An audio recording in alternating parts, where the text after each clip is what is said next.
Hello everyone, my name is Jacob Bohr, and this is a screencast tutorial intended for EPIC teachers who attended the March 2011 workshop in Daejeon. I was a lecturer and I spoke about technology in the classroom, specifically game creation in PowerPoint. And today I'm going to talk about how I made one of the games that I gave as an example during the lecture. And it's a writing game, and I'll run it and I'll show you how you play. It's very simple. There's a die, one die. Usually in the classroom I have a big fluffy one, so it's soft and it's very large. So I usually give it to a student and the student rolls it, throws it at the front of the class, usually off the blackboard, and then it falls on the ground. So I have the numbers 1 through 6 here, and then I have four categories: who, did what, where, and when.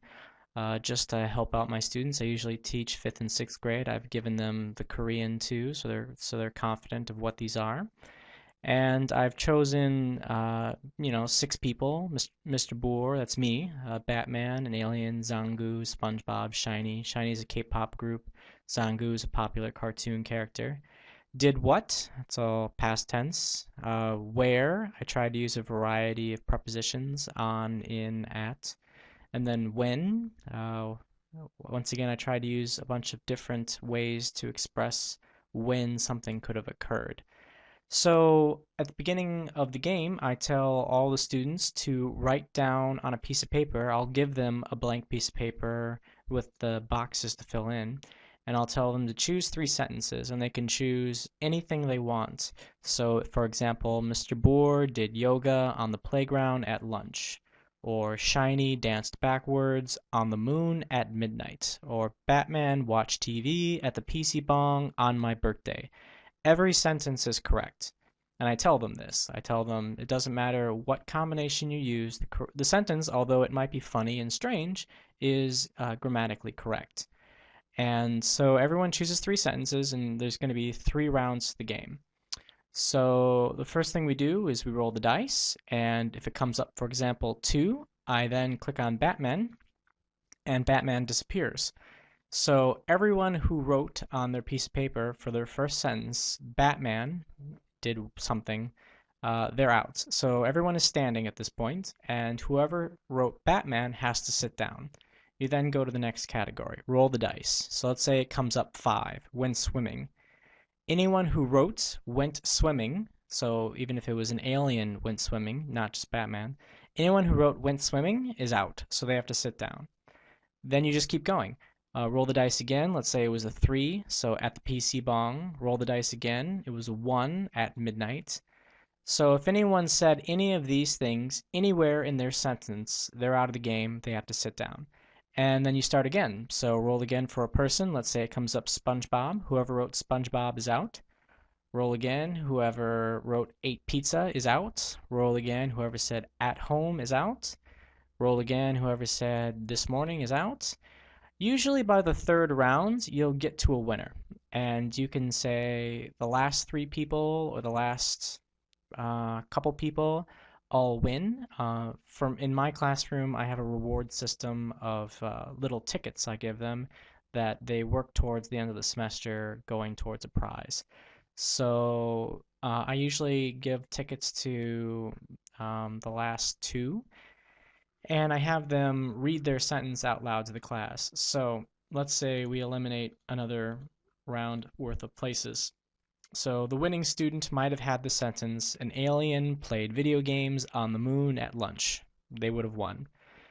So to play again, you just exit the presentation and then start it up again. And it's a fresh board. So then you go to your sentence 2 and you play again. So you eliminate, you eliminate, you eliminate, eliminate, eliminate. Another student's a winner. You have the student read the sentence. They get a ticket, exit, and you can play again. Something I like to do to involve students who are sitting down is I will hand them the giant fluffy dice, and then they can roll it, and then they can say what is eliminated. So they'll roll the dice, it'll come up 3, and I'll say did what, and they'll reply did yoga. So everyone who wrote did yoga is out. So I'm going to show you real quick how to make this. It's very simple. So I stole this from another PowerPoint. I don't know where, a long time ago. So I didn't create this, but I'll show you how I create the items. So go to Insert, Shapes, and then you can go down to Rounded Rectangle. Go ahead and draw one, and then go up to Format. And then there are these predetermined formats. The one in the middle has a white center, so I'm going to choose that one. And then I'm going to click on it, and I'm just going to type something. So I'm going to type text. Okay, that looks good. So I'm going to cut it, and I'm going to bring it up here, and I'm going to go paste. There we go. So I'm going to size it first to make sure it fits inside. Okay. Now I'm going to add a trigger animation. So I need to go to Animations, Custom Animation. Oh, it was already open. I'm sorry. So let's say it's not open and you're here. So you go to Animations, Custom Animation. Okay, this side window will pop up. And you select the box, it's already selected, and then Add Effect. And you want Exit. And there's many options to choose from. I'm going to choose Descend. So it'll give you like the example of what happens. Okay, so it's inserted.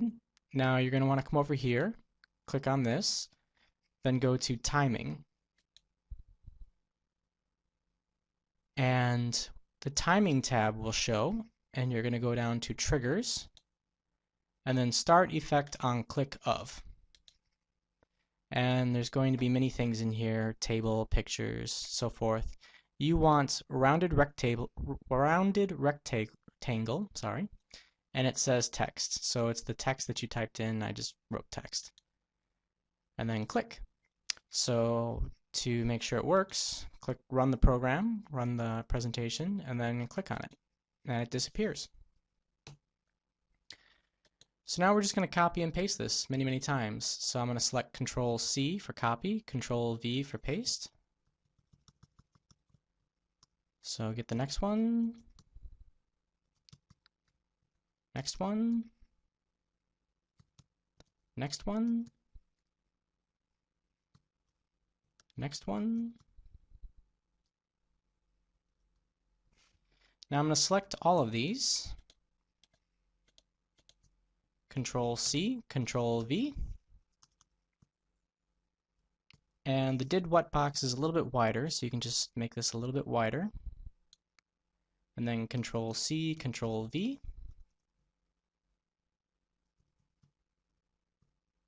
And maybe make this a little bit smaller. Control C, Control V. I'm using the arrow keys, by the way, to move it left and right. It's much easier than dragging it with the mouse. Okay, all these texts are blank, so you need to give them titles. So I'll use myself. Kids like using my name as funny sentences. So we'll go with Batman. We'll go with Rain. We'll go with Obama. Kids love to say Obama. Zangu. And we'll do 2NE1, which is a popular children's K-pop group. Did what? Ate pizza, so forth and so forth. You get the idea. And because you created the trigger in the first box, it copied the command to every other box. So it doesn't matter which one you click on out of order, they all will disappear when you click on them with the mouse. When you click on with the mouse. Okay, that's what I got. This is a good exercise for writing, for reading. The student who wins has to speak. Everyone has to listen to me when I call it out.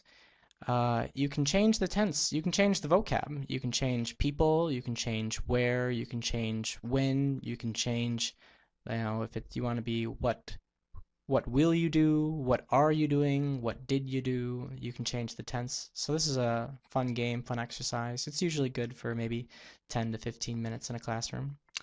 Okay, thanks for listening. If you have any questions, leave a comment or send me an email. Thank you very much.